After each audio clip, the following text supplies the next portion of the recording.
Did you ever make a decision, maybe years ago, that felt right in the moment, only to look back now and feel haunted by it? Regret doesn't always arrive like a storm. Sometimes it tiptoes in, wearing the mask of routine, of just getting older. We blame age for our sorrow, for our shrinking world, for the aches in our heart that no doctor can diagnose. But here's a truth that's both uncomfortable and liberating. A lot of the pain we carry later in life doesn't come from aging. It comes from choices, habits, beliefs, and emotional blind spots that slowly built a life we never intended to live. The good news? You can change direction right now.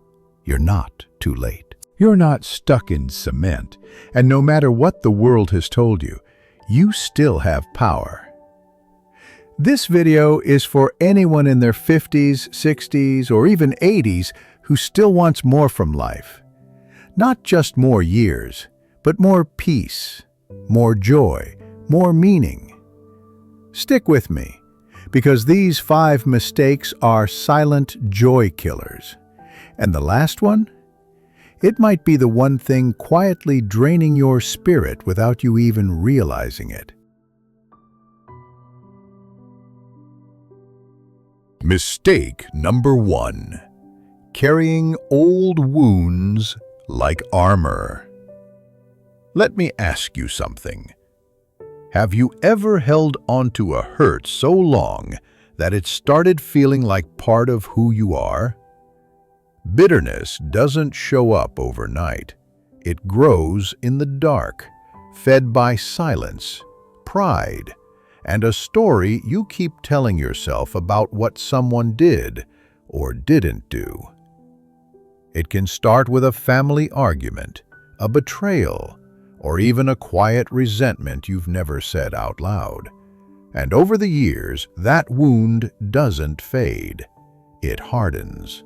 It becomes your shield, your wall, your silent reason for pulling away. But here's the tragedy. Bitterness doesn't protect you. It isolates you. It keeps your heart closed. And when the world around you changes, as it always does, it keeps you frozen in a chapter that should have ended long ago. Frank, the man I told you about, wasn't angry anymore. Not really. He was just tired. Tired of carrying the silence. Tired of missing someone who used to matter. He told me, if I could go back, I'd make the call. I just didn't know how to start. But what if we didn't wait for time to do the healing?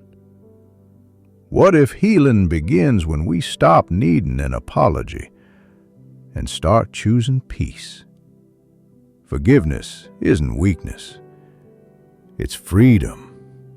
It's saying, I won't let what hurt me also define me. And sometimes, that single act can crack open a whole new chapter, one that feels light again. Mistake number 2, ignoring the body's whispers. Have you ever told yourself, it's just age? Maybe when your knees complained after gardening, or when you skipped stairs and told yourself it was nothing. But our bodies, they don't lie. They speak in signals, small ones at first, a tight back, a stumble, a tiredness that lasts longer than it should. And if we ignore those whispers, they become shouts. Why do we wait? Pride, mostly, especially for those of us who spent decades being the rock for others. Admitting you're slowing down can feel like defeat. But here's the truth. Real strength is knowing when to adapt, to stretch, to see the doctor, to use the cane before the fall, not after. I remember Gerald, the man who refused a walker. He was once the guy fixing everyone's problems, but one fall changed everything. His routine, his confidence, his joy. It didn't have to end that way. Adaptation isn't giving up. It's leveling up. It's taking control of your story before your story takes control of you. So ask yourself, what has your body been whispering? What would change if you just started listening? Mistake number 3, choosing isolation over connection. Loneliness doesn't always look like sadness. Sometimes it looks like silence. You stop calling. You stop going. You start telling yourself, I'm fine alone. And at first you are.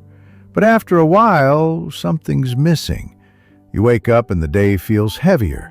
You forget what it's like to laugh with someone who really sees you. Connection isn't a luxury, it's oxygen. Without it, our world shrinks. Our thoughts repeat.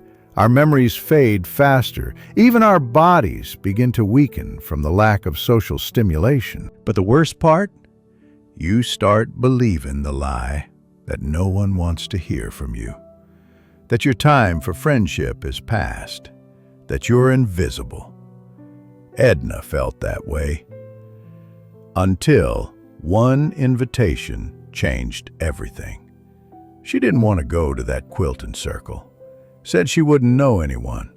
Said she'd feel awkward. But she showed up, and someone smiled. Someone said, "You made my day." That was all it took. You don't need a crowd. You need one connection, one voice that says, "You still matter." So if you've been hiding in your own silence, maybe it's time to knock on a door. Any door, even a small one, can lead to something bigger. Mistake number 4, dismissing pain as just part of aging. We've been conditioned to be tough, to grin and bear it, to not complain. But you know what's tougher than pain? Living every day pretending it's not there. Pain isn't weakness, it's communication. It's your body waving a flag saying, "Hey, something's off." But too many older adults suffer in silence.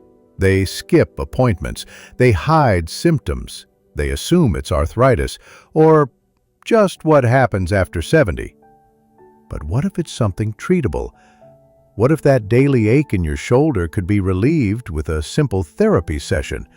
What if the fatigue isn't just age, but something your doctor could actually help? Roy almost gave up fishing because he thought he couldn't grip the rod anymore. But one visit changed his story. A diagnosis, a solution. And just like that, he had a rod in hand, joy in his heart, and the sun on his face again. Don't let pain steal your purpose. Don't let silence steal your strength. The bravest thing you can do? Say, "I need help." And the wisest thing you can do? Actually ask for it. Mistake number 5, refusing to ask for help. Asking for help. Those 3 little words can feel harder to say than "I love you," especially for those of us who've lived life being the strong one, the one everyone leaned on, the one who fixed things, managed everything, never asked for much. But age shifts the story, and refusing help out of pride or fear can quietly turn into unnecessary suffering. Barbara didn't want to bother her son. She tried fixing the kitchen leak herself for months. When the pipe finally burst and flooded her home, the cost wasn't just money. It was shame, regret, and broken trust. And here's what her son said. "Mom, I would have been there in an hour. You didn't have to do this alone." That's what refusing help robs you of. The chance for someone to show love, to be there, to walk beside you, not ahead of you.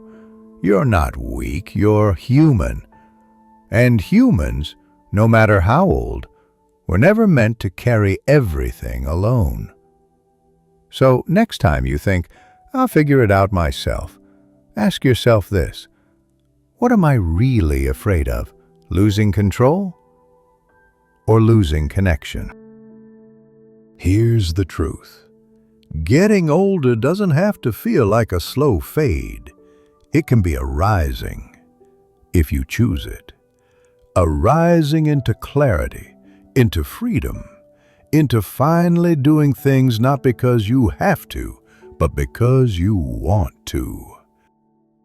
The 5 mistakes we talked about today, they're common, they're subtle, and they're completely human. But they don't have to define your story. If you've seen even a flicker of your own life in these words, then you've already taken the first step towards something better: awareness. So what now? You don't need a grand plan. You just need one brave choice. Call someone. Make the appointment.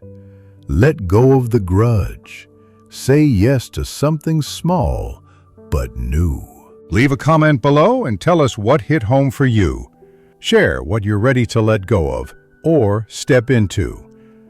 And if this video stirred something in you, like it, subscribe, and share it with someone else who might need to hear it. Because you, my friend, are not done yet, not even close. And the best parts of your story might still be unwritten.